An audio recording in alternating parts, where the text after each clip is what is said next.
been immersed in immigration law for over 14 years now.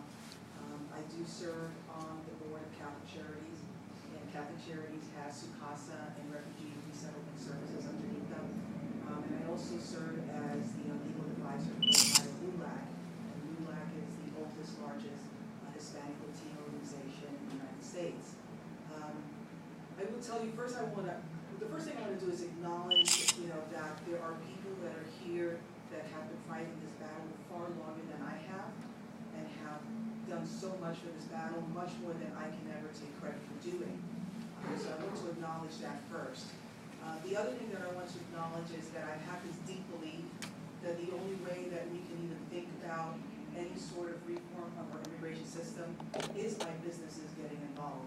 So I'm very pleased to see that the Chamber has gotten involved, and I really want to give, if I could, a warm, clap to Mr. Natorps, because it takes a lot of bravery for this business to come out and speak publicly in support of anything that's immigration related, and that's exactly what we need. I could sit here silent, and it really wouldn't. I think that whatever I have to say will have some value to it, but the fact that Mr. Natorps is here has far more value than I believe that I have by being here, and that's based on, again, being immersed in this for over 14 years.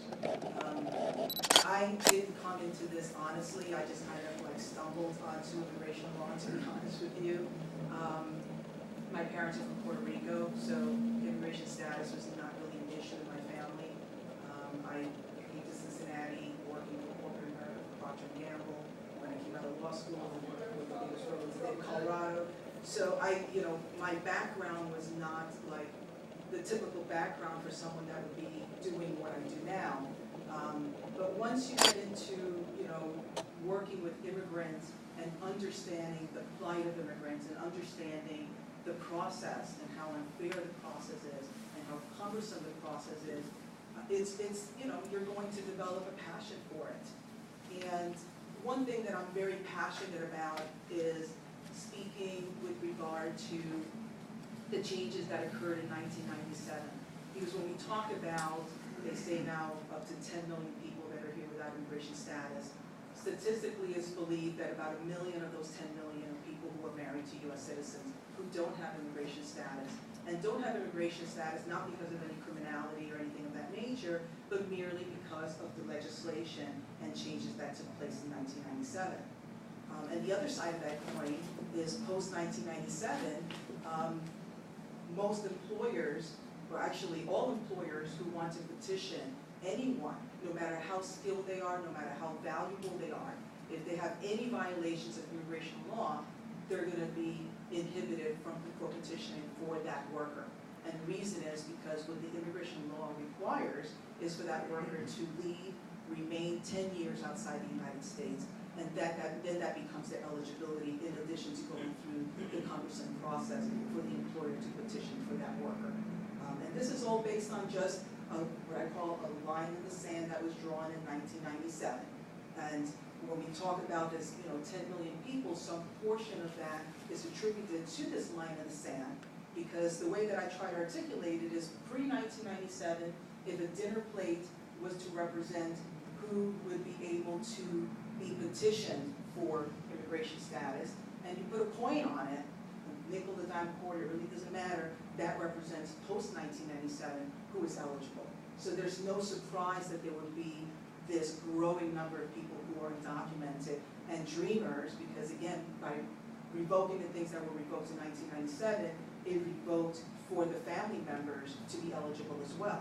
So a lot of the kids that are dreamers would not be dreamers if the changes had not taken place in 1997. And to really illustrate, I'm going to use an example of a real-life client I have going right now. It's a case actually in California. It's a couple who worked in Ohio for a while. They're now in California. A young couple in their mid-20s. The husband is a U.S. citizen. He works at, sort of in a management position within a pretty big chain company who relocated them back to California. The spouse, she is originally from El Salvador. El Salvador is a country that has a lot of violence issues, a lot of femicide issues. Femicide is basically the random killing of a woman just for being a woman. And you can Google that, okay? And it's so prevalent that there's a, this term has been created called femicide. And in many of these countries, in order to go into a criminal gang or move up the ranks, the way you do that is by killing a woman. Any woman knows there is one, she's a woman. And that's the issue of femicide. It's not a domestic violence issue, it's a violence against women issue. So that's where she's from. They met when they were in high school. He had a very troubled past because his mother was a drug addict, and he grew up in a very kind of troubling sort of environment. And finally, his grandparents got custody of him. But when they got custody of him, he was a very angry child. He was constantly getting in trouble, was not doing well in school. He had been an excellent student before he got the problems with his mom. And then he met Rosita in one of his classes, and they became good friends. And as his family told me a couple of weeks ago, they said, I noticed a difference in him. I noticed a change in Jason. And of course, I'm changing him. I noticed a change in Jason, but I didn't know what it was. And it wasn't until later that I realized it was Rosita and the effect that she was having on him. So and she has a very deep, has a very deep faith in God. So she really used that in trying to show him that he lives in the land of opportunity and that he was wasting all of that. And so he buckled down and he did his studies and he graduated and he got a job and so on and so forth. And at this point they've been married for several years. But in order for him to petition for her to get status, she's subjecting herself to the possibility of being required to leave for 10 years and for either him to join her in El Salvador or for her to be in El Salvador and for him to be here in the United States. And in my process of representing them and talking to the grandparents and talking to the aunt who he lives with, and his aunt is severely handicapped. This is how she said it to me. She said she had an accident when she was young, and she's in constant pain. She gave me this whole long list of things that she has. And she said to me, Marilyn, sometimes I don't go to my doctor's appointments because I'm in too much pain to go. And she said, Marilyn, sometimes just to leave the house and do anything, food shopping or anything, it's like I've worked out for days, and it will take me weeks for me to recover. So Rosita's living there, and she's helping in the care of the aunt and helping in the care of the grandfather. And actually, the grandfather recently passed away, and she helped with all of that transition. And what they said to me is that Jason's biological father is very much against immigration reform and very much in, people need to do it the legal way. And he came over and visited and spent about a week with them. And at the end of the week, he hugged Rosita and cried and said, I love you and you are my daughter. And these are real people and real stories. And I'm getting choked up because it's so unfair for these couples to be subjected to this. And that is why we need reform of the system. And I will tell you that unfortunately the Senate bill does not address this. This issue is left unaddressed by the Senate bill.